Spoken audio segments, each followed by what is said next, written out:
वालेकुम friends, welcome to my channel Mazhar Kariyana store. Friends, ये eggs पर अपडेट है। एग्स फ्रेंड इतने महंगे हो गए हैं जी। 740 रुपये की ट्रे हो चुकी है। 740 को अगर आप तकसीम करें 30 से तो फ्रेंड्स 24.66 का अंडा हमें पड़ रहा है। आप कह सकते हैं कि 25 रुपये का, यानी कि 25 रुपये का अंडा हमें पड़ रहा है। आगे हम इसको कितने का सेल करें? 26 रुपये, 27 रुपये। मैं तो यार डर के मारे सेल ही नहीं कर रहा। 27 रुपये का, 25 रुपये का ये भी दे रहा हूँ। ये ना हो लोग आगे गले से ही पकड़ लेंगे, यार कि तू भैनिया की लाइए बकरा, तू आ गया बड़ा दुकानदार।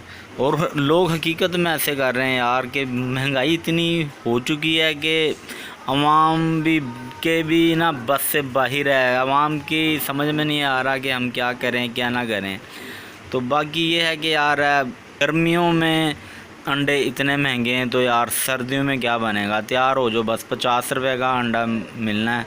तो अंडा बंदा ना ही खाए तो ज़्यादा बेहतर है। वैसे भी गर्मी हो जाती है। वीडियो पसंद आए तो लाइक और शेयर ज़रूर करें। Thanks for watching. अल्लाह हाफिज़।